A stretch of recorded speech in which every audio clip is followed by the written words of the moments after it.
Welcome back to the Bilal Vakani Hour, right here on Sirius XM 167. Joined now from Radio Row by Dave Stevens of the Disability Channel. Easy for me to say. Dave, great to have you back on the show. Hey, it's great to be here. It is crazy. Wednesday has exploded with all of the stars of TV, celebrity, reality shows, influencers, and me. Okay, Dave, I do want to know, like, who have you talked to? Who have you got photos with? Who have you shared an elevator with? Like, as many as we can squeeze in a couple minutes. Just wow me with star power here. We just had Ryan Ochoa, just ran into my old buddy Gronk, Donovan McNabb. There's just so many. And we've had our 100th episode of my podcast, The Gary Sanders Stevens Show. And we got Jim McMahon and Kyle Turley. And I just ran into Michelle Beadle from ESPN, Steve Young. All these people, Mad Dog Russo, they're going to hopefully come on our show. We have Kathy Ireland coming up on Friday, talking with her for our show again, and all these things possible on the Disability Channel because people love us. You know, I'm going to spare people your inspiring story because we did that last year. So people should just go to the Disability Channel. They can read more about you. They can listen to your podcast. They can get all that stuff. But I do want to talk to you about the game because I had so much fun talking to you last year that I've just shunned all my regular NFL people. I'm just going to you. So we got the Chiefs. We've got the 49ers. Who do you got? What are you expecting for this game? I'm going to be very distracted throughout because this is the one time of the year my wife pays attention to football. So I'm going to spend most of the game explaining how the down system works to her. So this is my chance to get an in on what's going to happen in the game. Well, did Taylor Swift help her like football a little more? You know what? I do want to ask you about Taylor separately, but I think it is this might be the highest rated game. But tell me about the game before we get lost in Taylor Swift for the rest of this interview. Potentially. Well, I think the point spread now is at 2.5. One of our sponsors is MyBookie, and they told us, there's all these great, crazy parlay bets too, is what Usher's song list is going to be. But when it comes down to the game, these are two great teams, two great quarterbacks, two great defenses. And, the experience of Mahomes in these big things is going to be huge. But even though Kansas City's the underdog, I don't think there's a lot of people here that are picking the San Francisco 49ers. They've got a lot of great tools. A great running back could be MVP. But the feeling here is everybody thinks that it's Mahomes and Kelsey and Kansas City. And so, I almost want to make a bet on the 49ers. I've seen them play. We've seen them play strong throughout the season. They had a little burp early in the year, but if I was going to pick them, I would pick that 2.5 favorite of the 49ers. Yeah, no, and look, I'm in that boat as most people. I think of Mahomes, I think of that team, all the success he's had recently. Like, I think it's just recency bias, right, Dave? Like, we've just seen him do so much that we just think he'll do it again. Okay, Taylor Swift, and it does keep us with the Chiefs because of Travis Kelce. Her involvement in, like the NFL is already the most profitable, hugest league you could ever imagine. And then you take the world's greatest pop star and you connect her to one of the greatest players on one of the greatest teams right now. Like, this is such a perfect storm, Dave. I just don't think you could even write this if you had 100 writers. No, and nothing against that relationship, but I'm very happy that she was in Japan, because if she'd have been here all week, there would have been sightings and it would have taken away from this. And and there is a prop bet. How many times she'll be shown in the telecast. You can take that as well. So I think it's been good for football. We had former Commissioner Paul Tagliabue on yesterday, and I kind of said, hey, what if Madonna had dated Dan Marino? That's kind of what it would have been in those days. But it's been great. The non-sports fans that have come over, the jersey sales for the league, then them seeing other players and teams and go, what's a dolphin? I like that. I like that mascot. I think I'll follow them. So, they always say no, any publicity is good publicity, and I think it's really brought a lot of people to the game, and hopefully they stay. It'll be great, and we're going to, if the Chiefs win, we're going to see that celebration, and we might see Kelsey take a knee and propose to her. Again, you're on the ground, you're at Radio Row. Are you getting any inside information on ads? Like, are you seeing a lot of Pepsi? Are people like popping a lot of Pringles? Anything?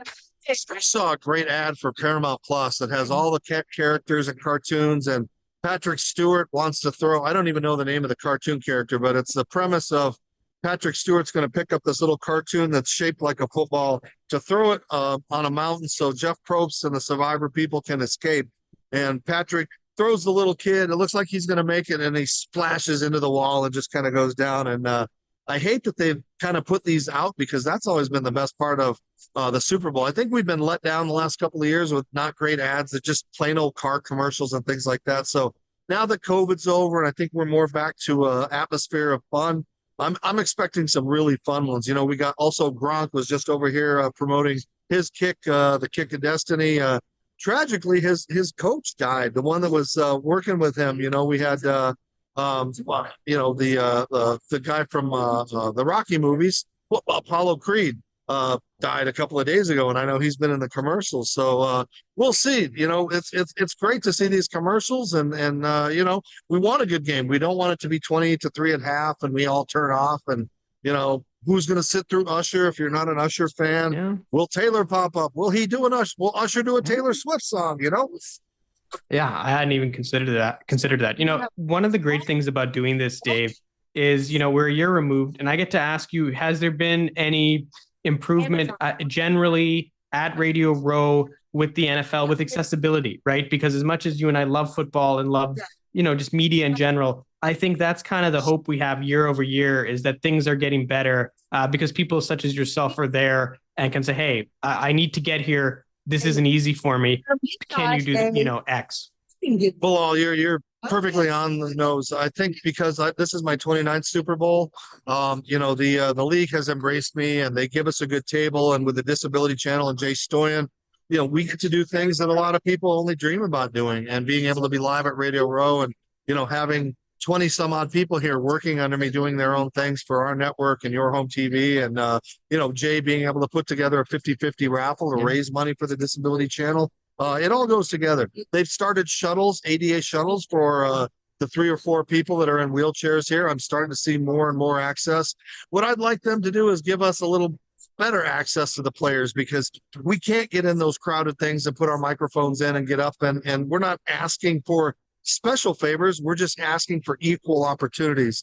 And also, Bilal, you know, sometimes you want to make changes, but if we were to raise a stink with a league, it might be easier to not credential us and just get rid of the problem rather than address it. So we have to take baby steps, but I think the league is getting better. I wish they would embrace the disabled world a little more, because I don't think they realize that somebody with a disability, sometimes if they're a shut-in and they can't get out, all they've got is football and sports to be that biggest fan. So if you cater to them a little more, create special content, create immersed content with players who have kids that have disabilities, or family members, or charities that they champion, I think we could do a better job with that for the league, because they talk about diversity and inclusion, but that's becoming a minority issue. And we are the biggest minority in the world, the disabled world, with seen and unseen disabilities, yet we have the smallest voice. And we thank you for this opportunity to talk about it. Yeah, no, look, I honestly even had a full show this week, Dave, and I'm just cutting out of an interview, and people will have to wait 2 or 3 weeks till I air the rest of the interview, because I just like talking to you about sports, but B, I do think this is so important, and it's so universal, because you know, when you take all the minorities and groups together, they kind of become a majority when you put enough of them together. So it really is a representation of, if not all of us, most of us. And if it's not you, it's someone you know and you care about, or someone you respect and work with. So I think it's so important. But you touched on something when you mentioned all the things happening at the Disability Channel. And a question I think you will be best pressed to answer before we go here, because I'll let you go 90 seconds. Does Jay Stoyan actually sleep? Because you were rattling off all the things he does. He's accomplishing a hell of a lot. Hey, Dave, it's Jay. I'm working on a new song. I got a new promo going. I got this. I got people. I got veterans. Hey, Dave, you know, and I know when that phone lights up, I'm like, oh, what's he working on now? That man is relentless and working on Invictus and all the shows and the veterans programs. And again, you know, it's tough to lead a community that hasn't had that voice before. You know, in the disabled world, you know, you can be born Muslim, Black, Hispanic. That's what you're born. But any given moment, you can become disabled. We don't want you in our club, but we welcome you in our club. And we need to have that more opportunities that Jay provides with the Disability Channel, employment opportunities, all these kind of things. And, you know, a guy like you on Sirius XM, letting us talk a little bit, well, it just doesn't get any better than that.